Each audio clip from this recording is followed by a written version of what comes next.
On now, and I want to take you to Cape Town now, and I believe the number of unnatural deaths in prisons in the country is increasing, and it's of concern to the Judicial Inspectorate for Correctional Services, JICS, and the latest statistics show that numbers have increased in terms of the people dying in prison, 52 in 2017 to 82 in 2018, and as we speak now, we are talking about 103 in 2019. In fact, I'm not sure if we have that graphic to show you at the moment, and if we don't, we'll show it to you a bit later on. So let's talk to Emerentia Cupido then from the Judicial Inspectorate for Correctional Services, who joins us from our Cape Town studios. Emerentia, good afternoon. Thank you for joining us. What's killing prisoners in our correctional facilities? Good afternoon. Well, there's several factors that we've picked up recently. If we look at the last 6 months alone, we've looked at 64 unnatural deaths, and some of the stats are showing that the majority of these unnatural deaths have occurred because of suicides. Then there are also official on inmate deaths occurring, as well as inmate on inmate deaths. So let's start with the category that includes suicides, right? Doesn't it tie in with what you found previously about the state of mental health services provision within the correctional services system? You have to put them into two different categories because it isn't only mentally ill patients that are committing suicides. But what we've also found is that inmates that are recently coming into correctional centres, some of them as little as a week to a month, are also committing suicide. And they are mentioning some of the factors involved in the reason for them committing suicide is the circumstances under which they are being incarcerated. Sure, that says a lot then about the state of our prisons then, Emerentia. Talk to me about the state of overcrowding in the prisons, but also the infrastructure challenges that you mentioned in your annual report last year, and how these relate to increases in violence between inmates. Well, we've repeatedly stated that overcrowding is definitely a problem in prisons in South Africa, and it leads to a myriad other problems within the facilities. For example, if you're looking at a facility that has bed space, for example, 2,000 inmates, but you are housing approximately 3,500 inmates. That is going to cause problems within the facility. Those inmates are not going to have enough hot water, for example. You're going to have an overuse of the facilities that were only meant to house approximately 2,000.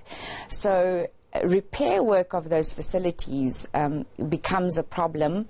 The state of the facilities becomes more run down because there are too many people in the facilities. You're looking at a situation where you have a larger number of people that are grouped together in a smaller space.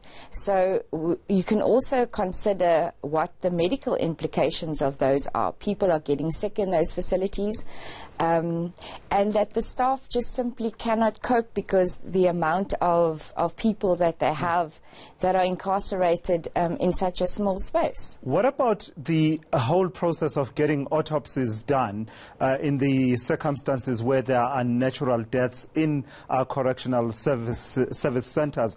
I'm told that there are a number of these deaths that are categorized as cause unknown simply because the turnaround time in terms of getting autopsies done is simply too long. How much of a problem is that? Because I imagine that for families, someone sentenced to prison for 3 years and then not coming back, and you still don't have an answer as to what exactly killed this person.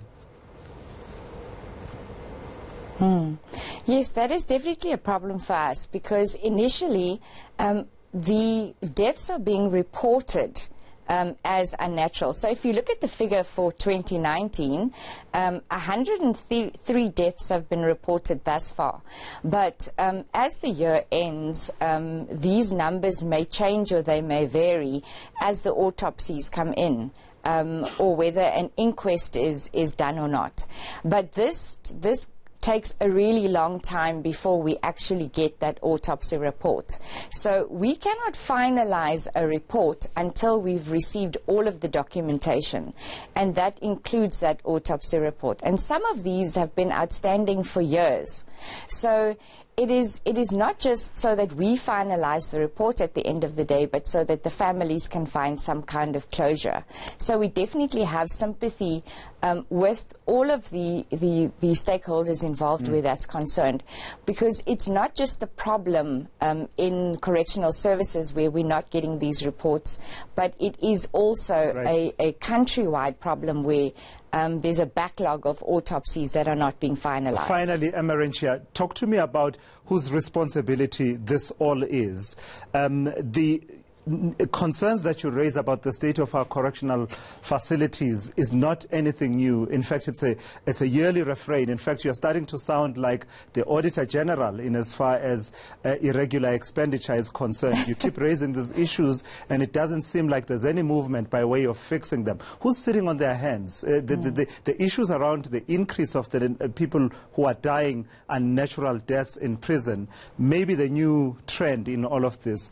But who's sitting on their hands, and what should they be doing? It's a holistic problem. We cannot just say that it's something that can only be dealt with by the Department of Correctional Services. We have to look at it from a communal as well as a community, a societal problem.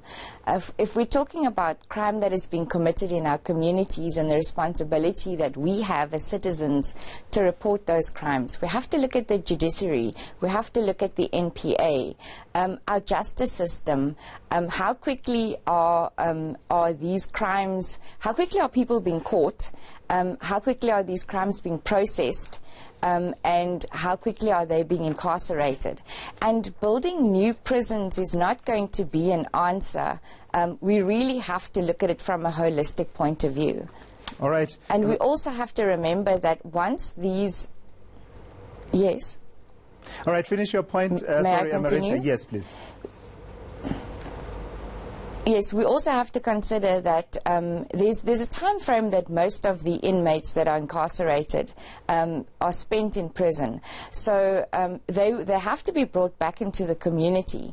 So we also have to consider that what kind of rehabilitation programs are we looking at, so that we ensure that once they're out there, that they do not commit the same crimes again and come back. All right, for this afternoon, thank you for that. That is Emerentia Cupido, who speaks on behalf of the Judicial Inspectorate for Correctional Services.